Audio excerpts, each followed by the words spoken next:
வணக்கம். இது தடம் நியூஸின் இரவு நேர செய்திகள். செய்தி ஆசிரியர் அரியராசா தினேஷ், வாசிப்பவர் மதுஷ்யா மகேந்திரன்.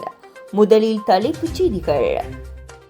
நீர்த்தேக்கங்களின் வான்கதவுகள் திறப்பு, மக்களுக்கு விடுக்கப்பட்டுள்ள எச்சரிக்கை. மக்களுக்கு மகிழ்ச்சி தகவல், 20,000 ரூபாயால் குறைந்த தங்க விலை. தும்பளையில் இடம்பெற்ற விபத்தில் ஒருவர் படுகாயம். உணவுக்கு சிறந்த நாடு, இலங்கை எத்தனையாவது இடம் தெரியுமா? தீபாவளி பண்டிகையை முன்னிட்டு விசேட போக்குவரத்து சேவைகள் ஆரம்பம். ராஜாங்கனை நீர்த்தேக்கத்தின் 6 வான்கதவுகளும் அங்கமுவ குளத்தின் 2 வான்கதவுகளும் தற்போது திறக்கப்பட்டுள்ளதாக நீர்ப்பாசன திணைக்களம் அறிவித்துள்ளது. அப்பகுதிகளில் பெய்து வரும் பலத்த மழை காரணமாக நீர்த்தேக்கங்களில் நீர்மட்டம் அதிகரித்துள்ளதால் மேலதிக நீரை வெளியேற்றுவதற்காக இந்த கதவுகள் திறக்கப்பட்டுள்ளன.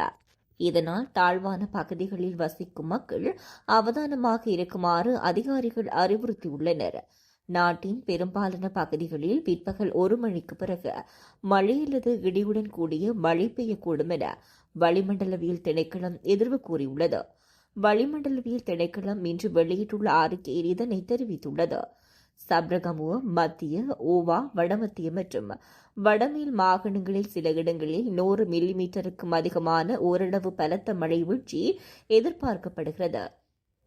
மேல் மற்றும் தென் மாகாணங்களின் கடலோர பகுதிகளில் காலை வேளையிலும் மழை பெய்யும் என எதிர்பார்க்கப்படுகிறது. இந்நிலையில் கொழும்பில் நேற்று முதல் எதிர்வரும் 18ஆம் தேதி வரை அவசர பேரிடர் நிலை அறிவிக்கப்பட்டுள்ளது. குறித்த தினங்களில் கொழும்பு மற்றும் அதனை அண்டிய பகுதிகளில் கடுமையான காற்று, இடி மற்றும் மின்னலுடனான மழை பெய்யக்கூடும் என்று எதிர்வு கூறப்பட்டுள்ளது.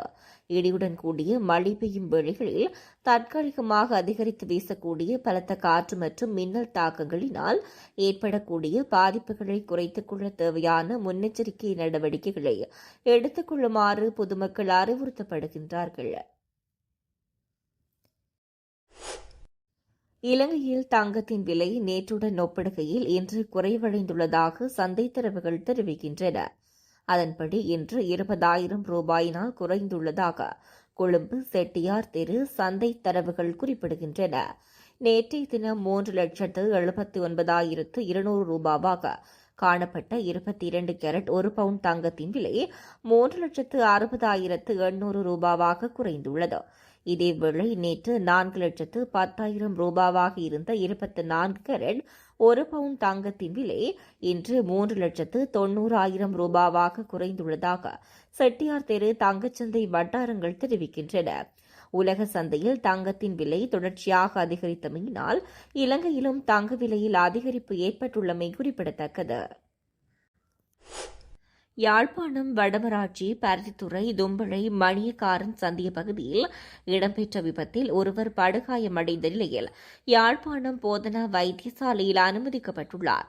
குறித்த சம்பவம் தொடர்பில் மேலும் தெரிய வருவதாவது, பருத்தித்துறை சாலையிலிருந்து தும்பளை மணியக்காரன் சந்தி ஊடாக பொற்பதிக்கு பயணிகளை ஏற்றிக்கொண்டு சென்று கொண்டிருந்த வேளை தும்பளை மணியக்காரன் சந்தி பகுதியில் எதிரே துவிச்சக்கர வண்டியில் வந்து கொண்டிருந்த நபர் வேக கட்டுப்பாட்டை இழந்த நிலையில் அரசு பேருந்தில் மோதி விபத்துக்குள்ளாகியுள்ளார்.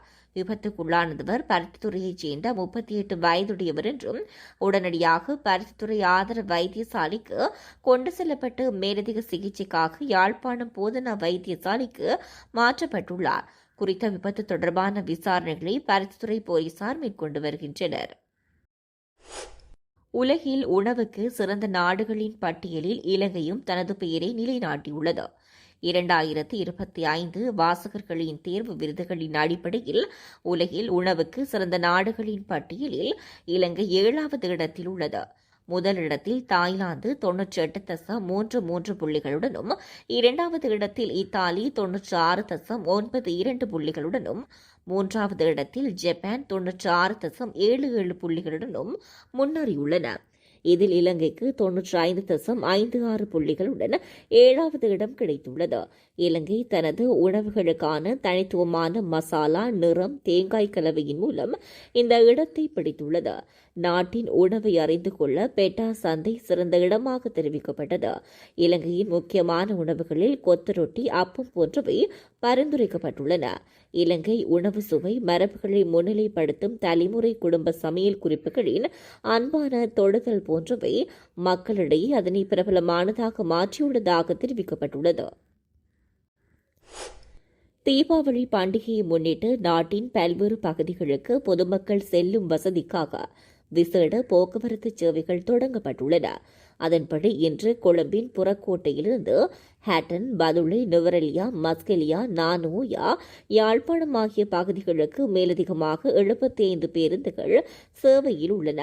நாளை இவற்றுக்கு மேலதிகமாக 73 பேருந்துகள் சேவையில் ஈடுபடுத்தப்பட உள்ளன. இன்றும் நாளையும் தொடருந்து சேவைகள் வழமை போல இயங்கும் என தொடர்ந்து திணைக்களம் தெரிவித்துள்ளது. மேலும் ஓவா, சப்ரகமு, மத்திய மற்றும் கிழக்கு மாகாணங்களில் உள்ள தமிழ் பாடசாலைகளுக்கு தீபாவளி பண்டிகைக்கு அடுத்தடுத்த நாள் விடுமுறை வழங்கப்பட உள்ளமையும் குறிப்பிடத்தக்கது. நீர்த்தேக்கங்களின் வான்கதவுகள் திறப்பு, மக்களுக்கு விடுக்கப்பட்டுள்ள எச்சரிக்கை. மக்களுக்கு மகிழ்ச்சி தகவல். 20,000 ரூபாயால் குறைந்த தங்க விலை. தும்பளையில் இடம்பெற்ற விபத்தில் ஒருவர் படுகாயம். உணவுக்கு சிறந்த நாடு இலங்கை எத்தனையாவது இடம் தெரியுமா? தீபாவளி பண்டிகையை முன்னிட்டு விசேட போக்குவரத்து சேவைகள் ஆரம்பம். இது போன்ற செய்திகளை தெரிந்து கொள்ள தடம் நியூஸ் சேனலை சப்ஸ்கிரைப் செய்து அருகில் உள்ள பெல் பட்டனை கிளிக் செய்யுங்கள். மேலும் இது போன்ற செய்திகளை உடனுக்குடன் தெரிந்து கொள்ள தடம் FM.com என்ற இணையதளத்தின் வாயிலாகவும் எங்களுடன் இணைந்து கொள்ளுங்கள்.